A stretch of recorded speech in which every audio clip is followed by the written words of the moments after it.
Bonjour et bienvenue dans cette nouvelle émission de Grand Paris Expression. Je suis aujourd'hui au Macval, premier musée d'art contemporain situé en banlieue parisienne. Nous sommes à Vitry-sur-Seine.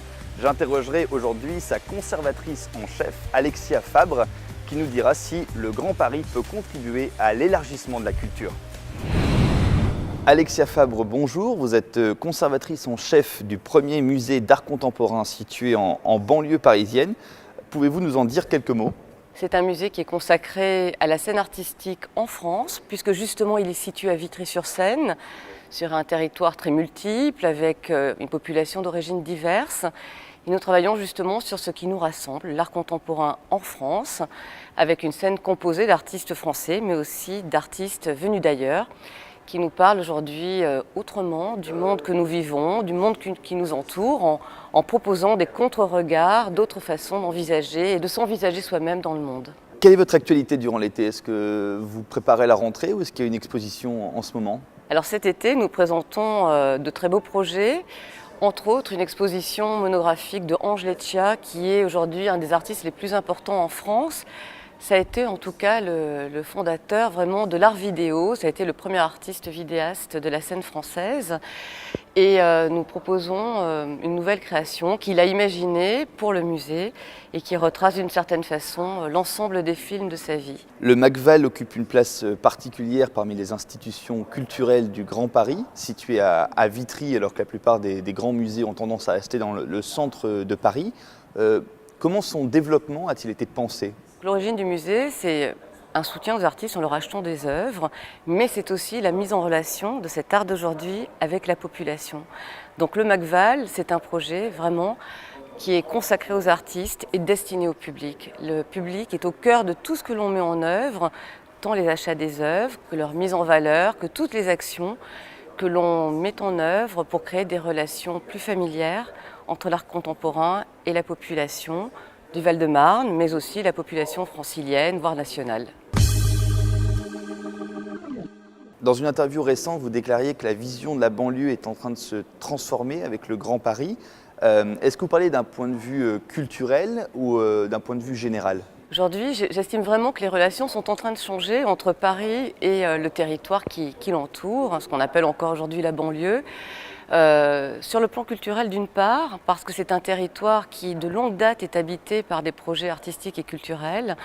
Dans tout le territoire de la banlieue parisienne, il y a des centres d'art, il y a des galeries, il y a des théâtres bien entendu, et ce sont des territoires qui sur le plan artistique vivent depuis longtemps.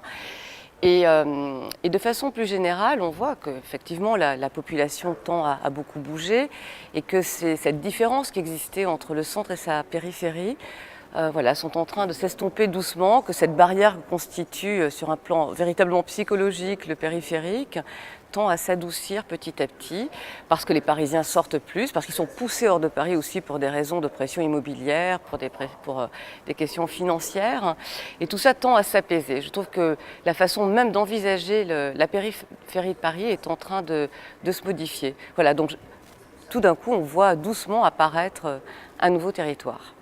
Le Grand Paris Express, le réseau de transport du Grand Paris, doit-il ou peut-il contribuer à cette dynamique ? Je suis persuadée que le Grand Paris Express va créer ce nouveau territoire et il va contribuer aux échanges. Il y a une nouvelle façon de parcourir le territoire. Je pense qu'il va créer ce nouveau territoire du Grand Paris.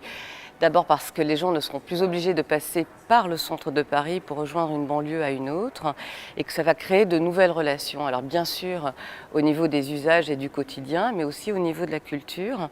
Il est évident que voilà, tous ces centres d'art qui nourrissent, qui existent dans ce territoire de la grande périphérie parisienne vont trouver de nouvelles relations, de nouvelles coïncidences. Voilà, ça va créer de nouveaux réseaux, ça va créer une sorte d'ossature, de structure. Et je crois que c'est ça qui va véritablement faire exister ce nouveau territoire. Très personnellement et de façon cependant très professionnelle, c'est le fait qu'il va y avoir une gare tout près du Macval et que tout d'un coup notre relation à l'ensemble du territoire auquel nous sommes dédiés, auquel nous sommes destinés, va véritablement s'incarner dans cette gare et dans cette nouvelle proximité. Cette nouvelle urbanité qui va apparaître doit, me semble-t-il, aussi intégrer la question artistique et la question culturelle pour toujours, comme ce que nous tentons de faire au musée, rapprocher l'art de la ville. Voilà, donc j'ai le souhait, j'espère sincèrement, que ces gares intégreront aussi cette dimension culturelle qui est aussi en résonance avec toutes les structures artistiques qui nourrissent aujourd'hui ce territoire.